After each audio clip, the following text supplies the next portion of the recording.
This is Democracy Now!, democracynow.org, the War and Peace Report. I'm Amy Goodman. 100 years ago this week, over 1,000 women peace activists gathered from around the world to meet here at The Hague to call for an end to war. The extraordinary meeting, known as the International Congress of Women, took place as World War I raged across the globe. The gathering was organized by a Dutch suffragist named Dr. Aletta Jacobs. The event took place in the Netherlands because of its neutral position during World War I. At the event, Dr. Jacobs said, quote, "Those of us who've convened this Congress of Women assembled to protest against war and to suggest steps which may lead to warfare becoming an impossibility," she said. 2 future Nobel Peace Prize winners took part in the U.S. delegation. Jane Addams, the co-founder of Hull House in Chicago, and the sociologist Emily Green Balch.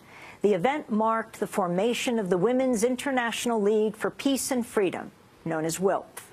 Well, today, as wars rage on in Afghanistan, in Iraq, in Syria, Libya, Yemen, and other countries, women from around the world have gathered again here in The Hague to call for peace and to mark the 100th anniversary of the Women's International League for Peace and Freedom. In a Democracy Now! Exclusive today at The Hague, we're joined by 3 Nobel Peace Laureates. Jody Williams is with us. She won the Nobel Peace Prize in 1997 for her work with the international campaign to ban landmines. In 2003, she helped launch the campaign to stop killer robots. Her memoir is called My Name is Jody Williams, a Vermont girl's winding path to the Nobel Peace Prize. Laima Bowie is also with us. She received the Nobel Peace Prize in 2011 for her work in leading a women's peace movement that brought an end to the Second Liberian Civil War in 2003. Bowie shared the prize with fellow Liberian Ellen Johnson Sirleaf, now president, and Yemeni native Tawakkol Karman. Bowie and Sirleaf became the 2nd and 3rd African women to win the prize, preceded by the late Wangari Maathai of Kenya.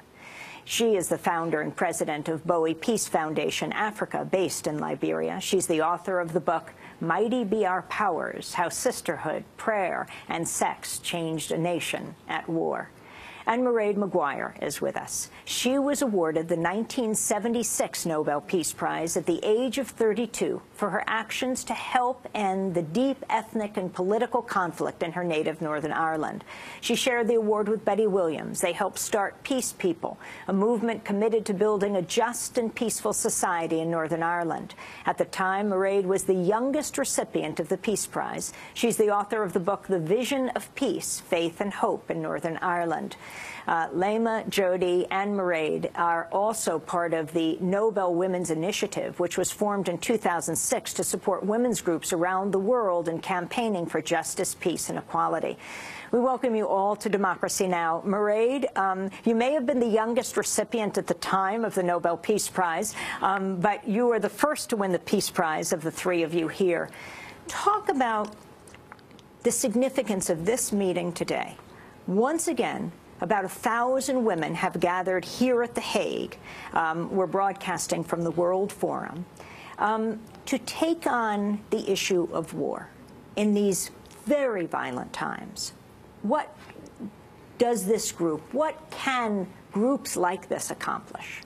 Well, I think first go off that groups like this, over 1,000 women and many men from many countries, and their agenda is to end militarism and war and to build peace and international law and human rights and democracy. And you know, that's not a new agenda, because 100 years ago, when they gathered here at The Hague, and when Alfred Nobel was set up, and with Bertha von Suttner, well, over 100 years ago, their agenda was and her name isn't very well known, let me say, Bertha von Suttner, who she was and how she inspired Alfred Nobel. And isn't it incredible? She was the first Nobel woman. and over 100 years. And her agenda with Alfred Nobel was fraternity amongst the nations, build the nations cooperating together to solve the problems. The second one was abolish armies and militarism and war because they're not working. And the third one was do it through dialogue, through negotiation, through solving the problems, through listening to each other, and build international law and human rights. And I mean, that's the way forward for the world today. How did you use this philosophy in Ireland? Because in Northern Ireland we had a very deep ethnic political problem, and it was very complex. But at the base of it all was fear and inequality and injustice. But we tried to solve it through militarism, paramilitarism, and it was getting worse and worse. And in '76, my sister's 3 children were killed.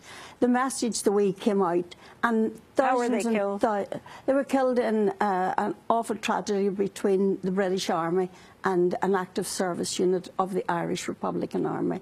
And one of my younger sisters, Anne, she went walking with her 4 children, and 3 of them were killed. She was dangerously ill. British soldiers shot. Yes, and the IRA.